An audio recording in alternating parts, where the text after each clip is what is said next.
Class, today we're going to discuss Chapter 2, Ethics in Speaking. Ethics just deals with what is right and wrong. It's a philosophical question, of course, and it deals with issues of right and wrong.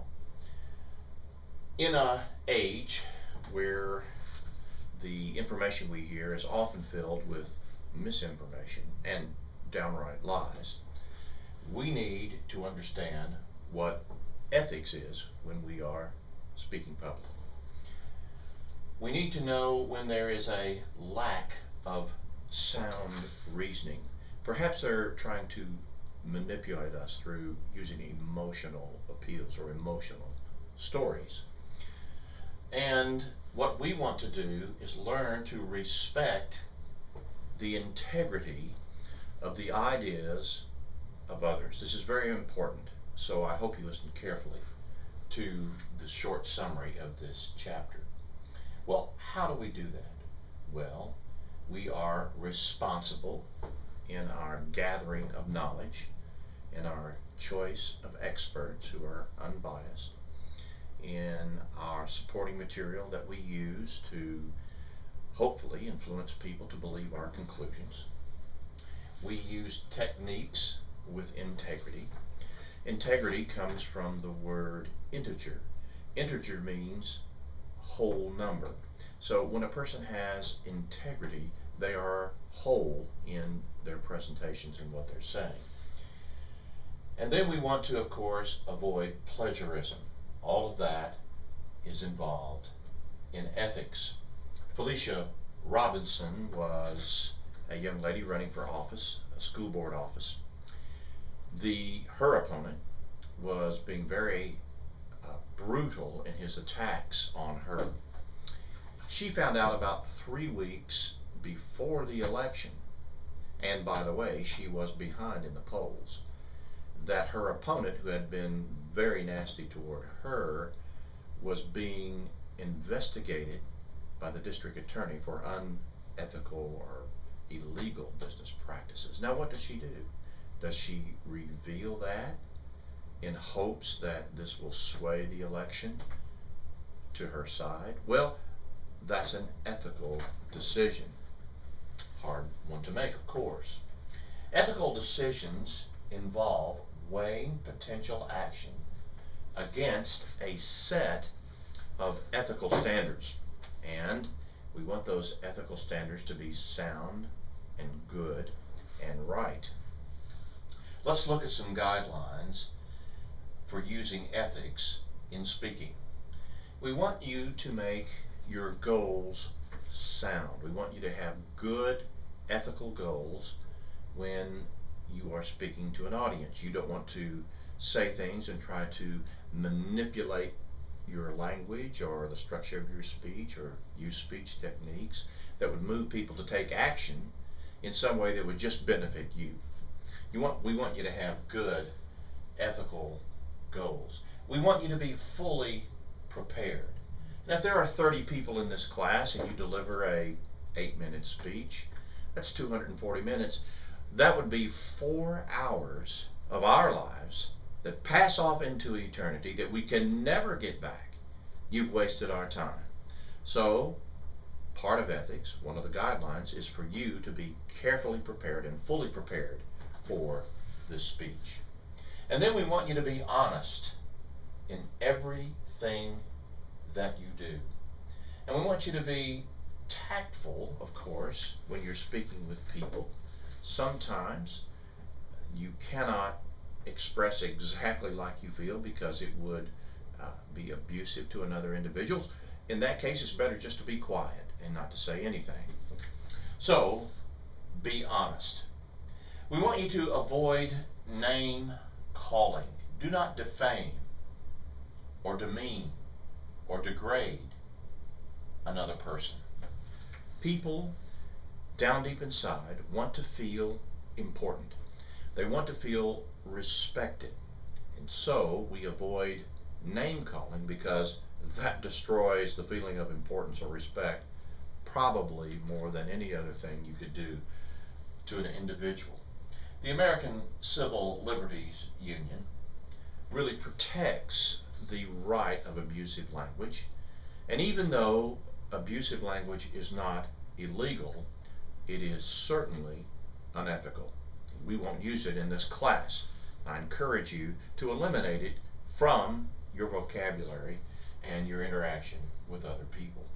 So that's the first part of ethics that we're going to take a look at today. Now, we want you to practice ethical principles. This simply means you choose a topic that's suitable for the audience, that the audience is interested in. It's important.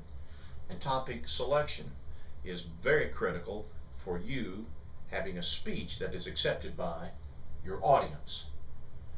And we want you to use supporting materials that are clear and convincing, and that people understand these materials really do support the main points that I'm trying to make. We want you to use language ethically. You could use emotional language that triggers a response to try to get people to act when you've skipped sound reasoning and good research and evidence to prove your point.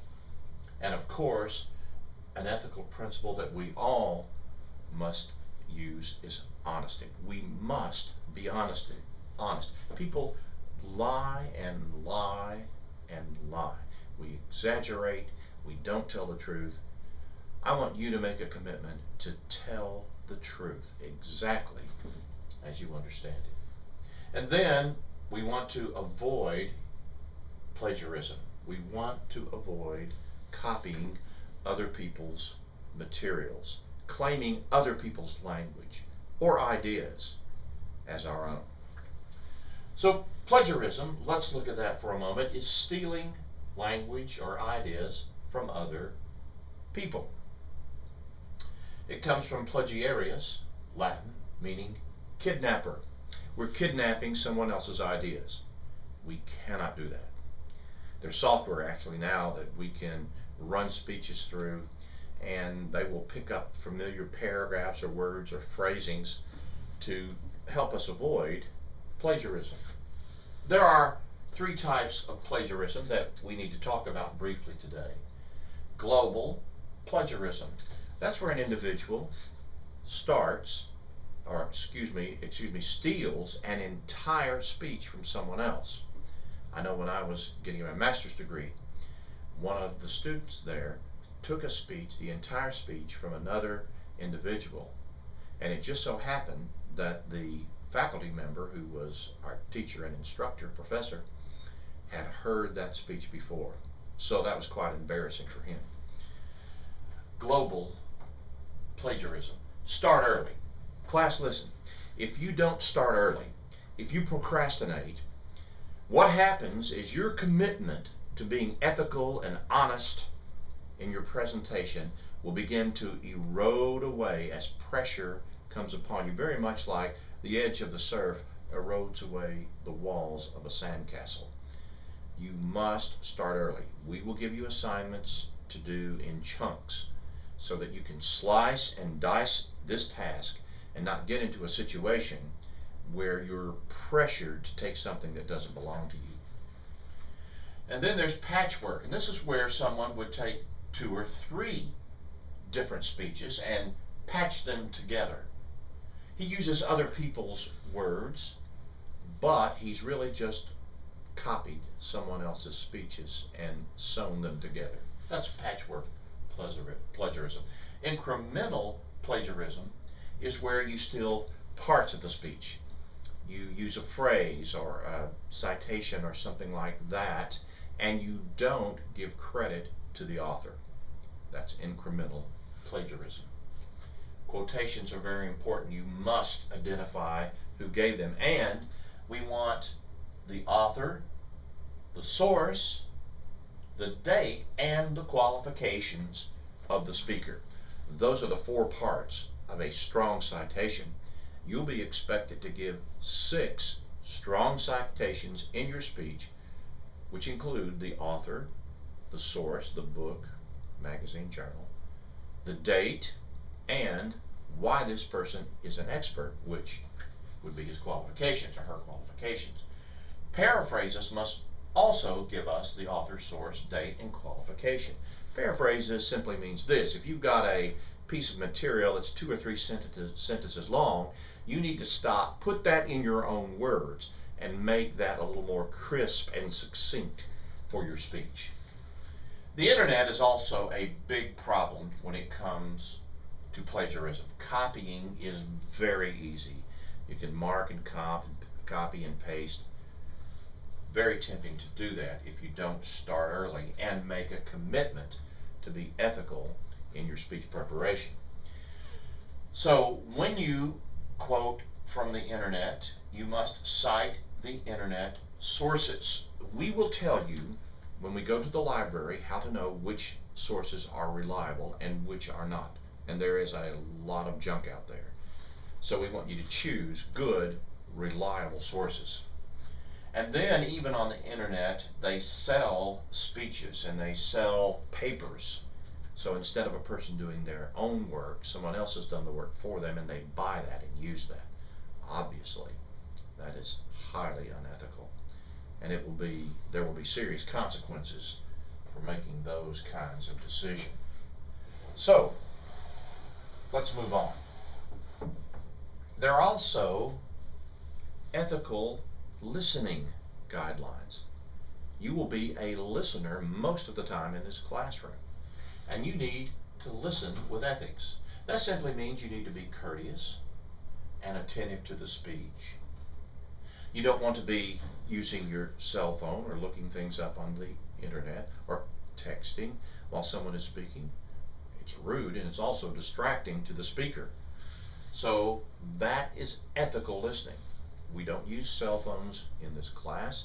You put them up out of sight, turn off the ring, and so it doesn't interrupt the class.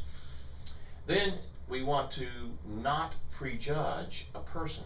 We want to assess their evidence. We don't want to look at them and because they're from a different country, or because we don't like the way they look, or we don't like their topic, we judge them and we decide not to listen to them. Well, ethics means you give everyone a fair hearing, and you listen to the evidence that they are presenting. And then we also want to maintain an open expression of ideas. And even though there's abusive language in this world and in our country, we want to refrain from using that, even though we want to maintain an open expression of ideas. Well, because public speaking is a form of power, you are becoming a leader when you speak. It carries a heavy ethical responsibility.